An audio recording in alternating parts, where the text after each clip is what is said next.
What is up, you guys? Welcome to another episode of Why Is My Sleeve Like This? We're gonna ignore that, okay?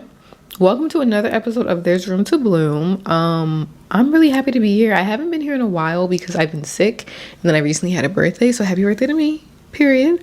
In today's video, I want to discuss my anxiety around marriage and why it's arising, especially for a woman who was more excited about marriage when she was younger, right?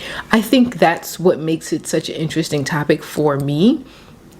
And I want to get into it, so let's go. Okay, you guys, so for starters, this is coming from a Christian point of view, and I want to highlight that because I do believe that this part of my life plays a really big part in why I'm anxious about this, because I look at marriage a little differently, right?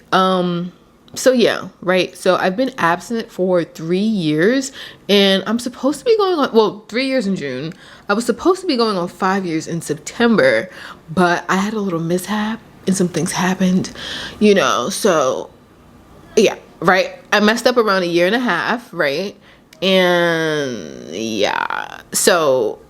right? But when I first started, so around 22 years old, which is crazy.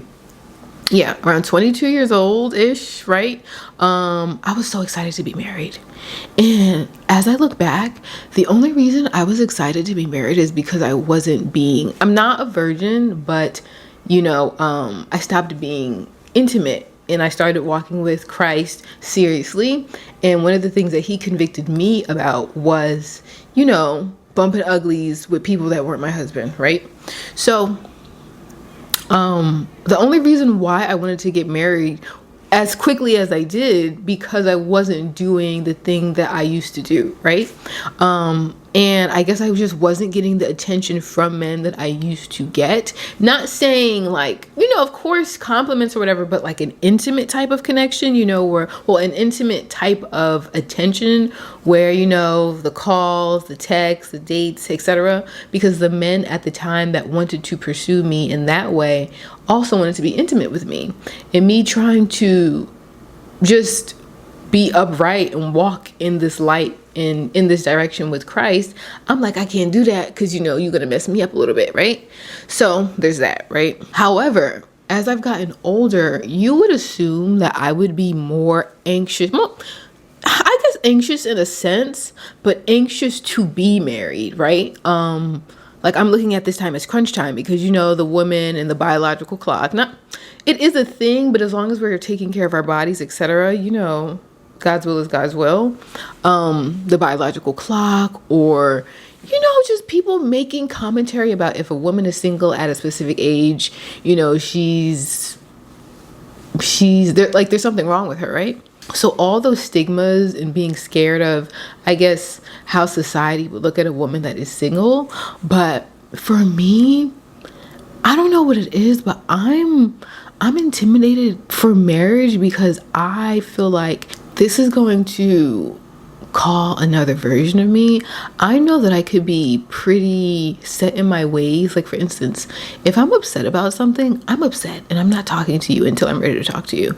In a marriage, I don't think those little attitudes and those little waves of emotions can stick as hard as I want them to stick, because this relationship, God gifted you this relationship. In this relationship, you have to steward in a way that honors him.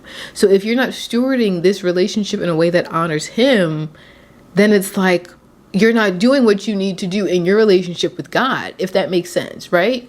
And that's intimidating.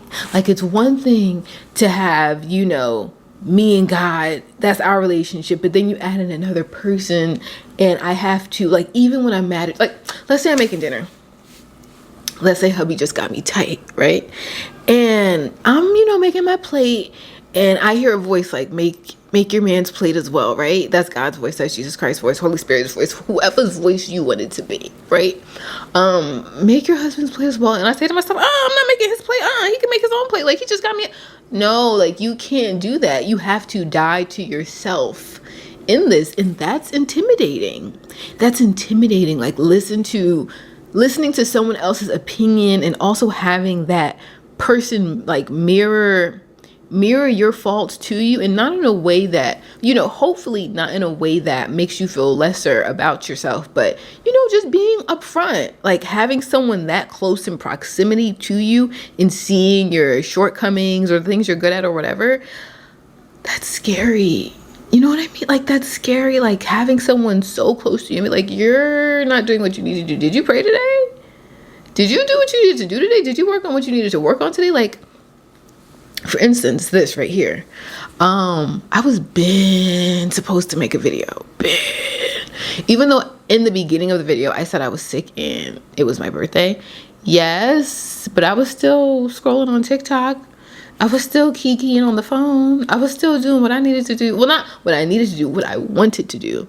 And if I'm with a person that's about their business and then they see me kikiing or whatever, they're gonna be like, what are you doing? Aren't you supposed to be doing what you said you were gonna do? Like, having someone that holds you accountable is intimidating. Having someone to point out the things that you need to work on, whether that's emotionally, financially, whatever, like a different relationship with someone in your family or a friendship, like them telling you like you're wrong about that and you need to apologize. That's intimidating. That's intimidating. I'm scared. And another thing, like, I would say I'm pretty opinionated. And with the man being the head of the household, not saying my mouth is gonna just, magically shut, but with the man being the head of the household, and one thing that men do appreciate in their woman and in people, period, is respect and being able to know when and when not to speak. I hope I'm wording it right, because of course, it's not giving, like, you can't say anything and you just got to listen to whatever he says. But in a sense, the ones that get it, I don't want to go too deep into it. You get what I'm saying. You get what I'm saying. And if you don't, comment below and tell me what you don't get, right? But, let me further explain it just for anyone that may not understand. So, an example, I guess, would be, let's say you have a shopping addiction, right? And let's say your man's like, hey, let's pause on the shopping because we have some bills to pay and, some trips we need to take, and we need to put our money towards this. Like, this is the primary goal. So let's slow down on the shopping a bit, right? And that instruction truly is wise. Like, that is the best choice to make for the both of you. But instead you make choices that only benefit you. That is selfish. That isn't what you're supposed to be doing. So I'm talking about listening to him in that regard, right? And of course, if you're right about something, he should listen to what you have to say. You're a team, but I'm just doing, like, biblically, the husband is the head of the household, right? And also just, there was a video a woman made. I was just scrolling on TikTok and she made a video about, like, wives, y'all need to prepare. Y'all need to, make sure, just like physically, you need to make sure you're doing what you need to do for your husband to stay attracted to you. And I'm like, bro, what? Like, I'm not doing all that. I'm not changing my hairstyle to appease a man. Like, I'm gonna wear my hair the way I want to wear my hair. I'm gonna do this the way I want to do that. And yes, but in the same breath, wouldn't you want him to do the same thing for you? And that's the thing that I had to swallow, like that pride, that ego, I had to swallow. Like, for instance, let's say I like my man with a clean cut, and let's say my man has dreads that need to be retwisted, and he likes that free form look. More power to you, but I just prefer a certain look. And if he's like, no, like, I'm not doing that, sorry, it would be like, damn, So I get it. Like, what would my husband like to see? And like, what clothes would he like to see me? And like, what, makes him, I guess, I'm not married, so I don't exactly know. I really don't. I don't exactly know, but I've been recently switching out a lot of my nighttime clothes, my pajamas, right? I would wear like big t-shirts. Some of them have a little hole in the underarm part, the Fruit of the Loom boxers, because they're comfortable. I don't think not saying that he wouldn't think I'm cute regardless, but maybe put on a little a little nightgown with some lace. You know what I'm saying? Like, it doesn't need to be raunchy, but just, you know, it looks good on you, period. Wear things that you look good in and wear things that make you feel good. Just things like that. And she made the comment of, and not saying she condoned it, but she was like, if you don't want him looking at other women, what are you doing to keep his eyes on you? And I gagged. I'm like, wait a minute. Like, he shouldn't be doing that in the first place. And not saying she condones it, but it's like, you did all this to get him. What are you going to do to keep him? I'm like, damn, like, this is a lot. So this is just different places that the anxiety comes from. I am going to cut this video a little shorter than I would like to, but I am going to close you guys out. There's just a lot of noise going on. But I want to say that with all these different things that I've been thinking about as I get older, it's like, damn, like, I really need to work on my heart posture before I enter something that truly isn't just a whole bunch of bells and whistles. Like, the wedding is so much more than just a pretty dress and walking down the aisle. Like, oh, and I said the wedding, a marriage is so much more than just the wedding, a pretty dress and walking down the aisle. You know, it's commitment. It's dying to yourself. It's putting others' needs before yours sometimes. Well, putting the needs of the both of you before what you think is necessary for you, you know? Because I don't want certain women taking that and running with it, because I know we have a great reputation for putting people's needs before our own. And that's not what I'm here to do. That's not what I'm here to spread. None of that. No.